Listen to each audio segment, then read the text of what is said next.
সারা রাত মোবাইল টিপে সকাল 9টা থেকে মোবাইলের মাঝে চার্জ নাই, মোবাইলের মাঝে চার্জ নাই। এবার মাইকিং চলে সকাল 8টা থেকে বিকাল 4টা পর্যন্ত কারেন্ট থাকবে না। এবার টেনশন আছে না নাই?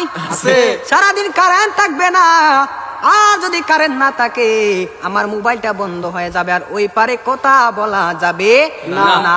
এবার ওই পার থেকে রাগ করবে কি করবে না?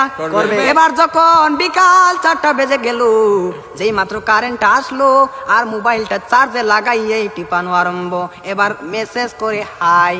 এবার গিয়ে দেখে ওই পার থেকে ব্লক করে দিছে, ব্লক করে দিছে।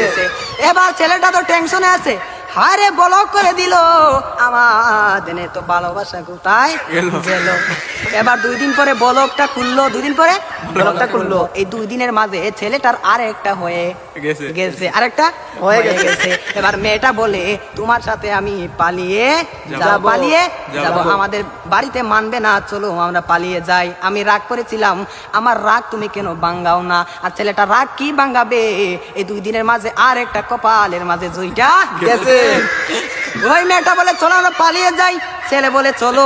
এবার ছেলেটা মনে মনে ভাবে তোমার একটা শিক্ষা দিতে হবে। এবার মেয়েটা সকালে স্টেশনের মাঝে গাড়ি গুটি লইয়া রেডি। এবার ছেলেটা তো আসে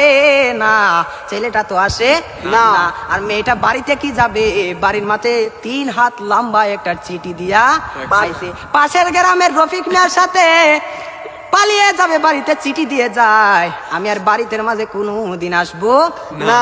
তার নয় কার না, আমি আর কোনোদিন বাড়ির মাঝে আসবো না। আমি চলে গেলাম পাশের গ্রামের রফিক মিয়ার সাথে। এবার রফিক মিয়া তো আর আসে না, এবার 1 ঘন্টা চলে যায়, 2 ঘন্টা চলে যায়, ছেলেটার মোবাইলে বন্ধ। মেয়েটা তো আর বুঝার বাকি হলো না, আমাকে চলে গেল ছাড়িয়ে, আমাকে ফাঁকি দিল। এখন তো মরা ছাড়া আর কোনো উপায় নাই। পরের দিন সকালে মাইকের মাঝে আওয়াজ শোনা যায়, সকলে পড়ে ইন্না লিল্লাহি ওয়া ইন্না ইলাইহি রাজিউন।